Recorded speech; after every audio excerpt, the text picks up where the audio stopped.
Bismillahirrahmanirrahim. Assalamualaikum warahmatullahi wabarakatuh. Sahabat doa 69. Dahsyatnya doa orang tua pemuda ini hidup di dasar laut selama 24.000 tahun. Hingga buat Nabi Sulaiman takjub. Kisah berikut merupakan tentang betapa mustajabnya doa kedua orang tua pemuda tersebut. Bukannya tinggal di dalam kapal selam, karena teknologi kapal selam yang canggih hingga bisa bertahan di bawah ribuan kaki di dasar laut, dan belum ada pada zaman itu. Bagaimana kisahnya? Tonton video ini sampai habis agar tidak sesat. Sahabat doa 69, sebuah riwayat yang sangat menarik dan menginspirasi kita semua. Cerita tersebut adalah tentang seorang anak yang berbakti kepada kedua orang tua, terutama ibu. Dikisahkan dalam kitab Irsyadul Ibad halaman 155 hingga 156. Pernah suatu ketika Nabi Sulaiman mendapatkan perintah dari Allah untuk pergi ke tepi laut. Di sana akan menemukan suatu hal yang luar biasa. Setelah mendengar perintah tersebut, Nabi Sulaiman bergegas berangkat menuju pantai beserta rombongannya yang terdiri dari golongan manusia dan jin. Sesampainya di pantai, Nabi Sulaiman melihat ke kanan dan ke kiri mencari tahu apa yang terjadi di sekitarnya. Teringat perintah Allah bahwasanya ia akan menemukan suatu hal yang luar biasa. Beliau terus mencari tahu, memalingkan kepalanya ke kanan ke kiri. Namun, apa yang beliau lakukan belum bisa menjawab rasa penasaran yang ada dalam pikirannya. Kemudian Nabi Sulaiman menyuruh anak buahnya dari kalangan jin untuk menyelam ke dasar laut. Menyelamlah ke dalam laut, lalu katakan kepadaku apa yang kamu lihat di dalam sana. Minta Nabi Sulaiman kepada jin Ifrit. Lalu jin Ifrit pun menyelam ke dasar laut, mencari tahu apa yang terjadi di dalamnya. Beberapa waktu kemudian, jin Ifrit muncul ke dasar laut dan menghadap kepada Nabi Sulaiman. Wahai Nabi Allah, sesungguhnya saya sudah menyelam ke dalam laut yang sangat dalam. Saya mencari tahu apa yang terjadi ke sana dan kemari. Namun saya tidak menemukan apapun di dalam sana. Ucap jin Ifrit memberi informasi kepada Nabi Sulaiman. Lalu beliau masih penasaran dan tidak begitu mempercayai apa yang dikatakan oleh jin Ifrit. Yang itu kemudian Nabi Sulaiman menyuruh jin Ifrit yang lain untuk menyelam ke dalam laut. Tolong lihat apa yang ada di dasar laut. Hal yang luar biasa. Lalu datanglah kepadaku serta beritahu apa yang sebenarnya terjadi. Pintar Nabi Sulaiman kepada jin Ifrit yang lain untuk yang kedua kalinya. Menyelamlah jin Ifrit, dan selang beberapa waktu jin Ifrit pun muncul dan menghadap kepada Nabi Sulaiman. Apa yang dikatakan jin Ifrit ini sama seperti perkataan jin Ifrit yang pertama. Tadi hasilnya nihil. Mereka tidak menemukan apapun. Hal yang luar biasa. Sebagaimana yang dimaksud oleh Nabi Sulaiman masih belum puas dengan apa yang dikatakan Ifrit. Nabi Sulaiman memerintahkan Asik Bakhia dari kalangan manusia untuk berdoa kepada Allah agar memberitahu apa yang terjadi dalam laut. Asik Bakhia adalah menteri Nabi Sulaiman yang disebut di dalam Al-Quran pada surah An-Nahl ayat 40. Dia juga seorang waliullah yang doanya diijabah oleh Allah. Beritahu kepadaku apa yang terjadi di dalam laut sana. Pinta Nabi Sulaiman kepada Asy Barifa. Orang alim tersebut pun berdoa kepada Allah untuk menunjukkan apa yang terjadi setelah Asy. Ia berdoa, tiba-tiba muncullah dari dalam laut sebuah benda berbentuk kubah yang mempunyai 4 pintu. Satu pintu terbuat dari batu intan, 1 pintu terbuat dari batu yakut, dan 1 pintu terbuat dari batu intan putih, dan satunya lagi terbuat dari batu aquamarine. atau sejenis batu jamrud hijau. Semua pintu itu terbuka dan tidak ada satu tetes air pun yang masuk ke dalamnya. Padahal benda tersebut berada di dalam laut yang sangat dalam. Sama seperti 3 kali perjalanan menyelamnya. Genie Fight yang pertama asik juga orang yang telah berhasil memindahkan singgasana Ratu Balqis yang sempat menjadi sosok misterius tentang siapa orang alim yang telah berhasil menjalankan tugas tersebut. Saat itu Nabi Sulaiman menawarkan kepada jin Ifrit untuk membawa singgasana Ratu Balqis. Secepat mungkin penawaran jin Ifrit singgasana Balqis akan tiba sebelum Nabi Sulaiman beranjak duduk dari tempatnya. Kemudian jawablah orang alim dari kalangan Nabi Sulaiman, yang dimaksud adalah Asib Bahira. Ia bisa memindahkan singgasana Balqis dengan kecepatan sebelum mata berkedip. Penawaran tersebut membuat Nabi Sulaiman takjub. Hal ini lagi-lagi kalangan manusia yang taat lebih unggul dari golongan jin. Lalu benda yang berbentuk kubah tersebut diserahkan kepada Nabi Sulaiman.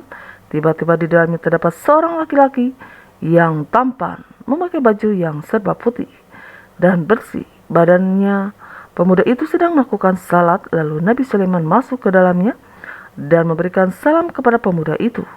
Pemuda itu pun mempercepat salatnya dan menjawab salam Nabi Sulaiman. Sebab apa kau bisa berada di dasar laut? Ini tanya Nabi Sulaiman mengawali pembicaraan. Wahai Nabi Allah, sesungguhnya bapak saya adalah seorang laki-laki yang lumpuh dan ibu saya adalah seorang wanita yang buta. Saya merawat keduanya selama 70 tahun. Saya merawat keduanya dengan penuh kasih sayang.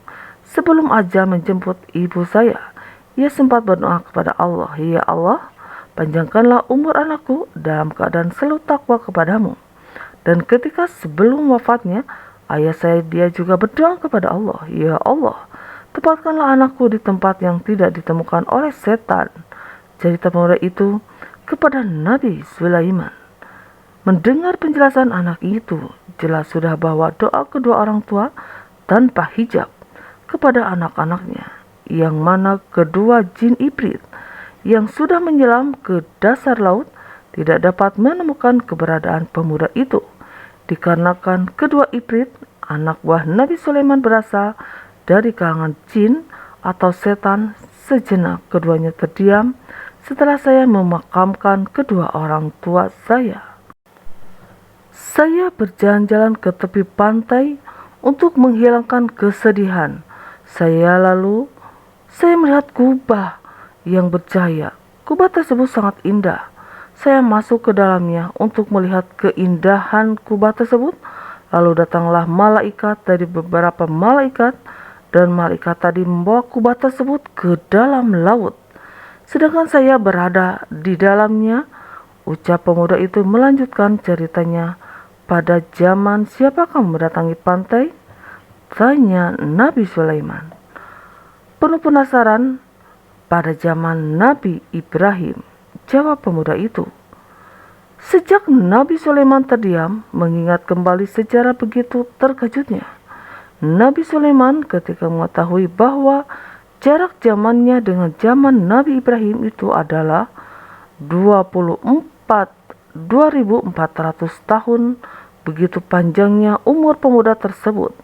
Dan yang anehnya lagi, tidak dijumpai satu helai rambutnya yang beruban.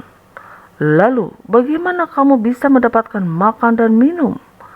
Tanya Nabi Sulaiman lagi, yang semakin ingin tahu tentang keadaan pemuda itu. Wahai Nabi Allah, setiap hari datang kepadaku seekor burung yang membawaku makanan sebesar kepala manusia. Lalu saya memakannya. Setelah itu saya merasakan kenikmatan yang belum pernah saya rasakan di dunia. Setelah saya memakannya, saya tidak lagi merasakan lapar, haus, gerah, dingin, dan tidak merasa ngantuk. Seakan sifat-sifat yang dirasakan oleh manusia pada umumnya tidak ada pada saya. Serta saya juga tidak merasakan kesepian. Jawab pemuda itu kepada Nabi Sulaiman. Maukah kamu ikut denganku? di kerajaanku atau kamu ingin kembali kepada tempatmu?" Nabi Sulaiman memberikan penawaran kepada pemuda itu, "Wahai Nabi Allah, tolong kembalikan aku ke tempat semula," minta pemuda itu kepada Nabi Sulaiman. Lalu Nabi Sulaiman memerintahkan Asyib Bakhia untuk mengembalikan pemuda itu ke tempat semula. Saat itu juga pemuda tersebut hilang dari pandangan Nabi Sulaiman dan rombongannya. Dari kisah tersebut kita bisa mengambil dua hikmah sekaligus. Yang pertama, bahwasanya doa orang tua itu sangatlah mustajab dan tidak bisa diragukan lagi, karena kedua orang tua, terlebih doa ibu, itu merupakan sosok paling keramat bagi sang anak. Sebagian bunyi salah satu hadis, ridho Allah bergantung dari ridho kedua orang tua, dan murka Allah bergantung dari kemurkaan orang tua. Hadis riwayat Tirmizi, Hakim, dan Ibnu Hibban. Maka jika kalian yang sedang menonton video ini yang masih memiliki orang tua, segera minta didoakan agar terpenuhi segala hajatnya. Dan hikmah kedua dari kisah ini, jangan pernah ragu tentang rezeki kita selama di dunia. Apapun kondisi kita saat ini, mau kita miskin atau fakir sekalipun, tetap berada dalam jaminan rezeki dari Allah. Asal kita taat kepada Allah, selalu beribadah, dan meminta petunjuk, rezeki Allah akan terus datang sebagaimana kondisi pemuda yang tinggal di dasar laut tadi. Melalui seekor burung, Allah antarkan buatnya makanan yang lezat. Semoga video ini dapat menambah rasa cinta kita kepada kedua orang tua kita, yaitu ibu bapak, dan yakin pemilik rezeki adalah Allah. Sahabat Doa 69, itulah pentingnya seorang anak yang selalu berbakti kepada kedua orang tuanya, yang mengakibatkan ridho Allah itu turun kepada anak tersebut. Dan doa-doa dari kedua orang tua tersebut Allah ijabah, karena doa orang tua kepada anaknya diibaratkan doa Nabi kepada umatnya, yang insya Allah diijabah oleh Sang Maha Kuasa, yaitu Allah Subhanahu wa Ta'ala. Berbuat baiklah kepada kedua orang tua kita, memintalah kepada Allah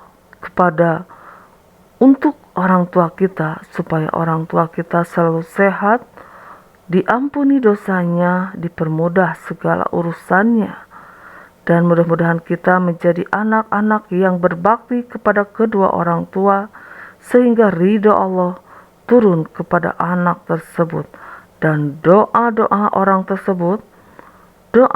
tua tersebut untuk anaknya diijabah oleh Allah Subhanahu wa Ta'ala.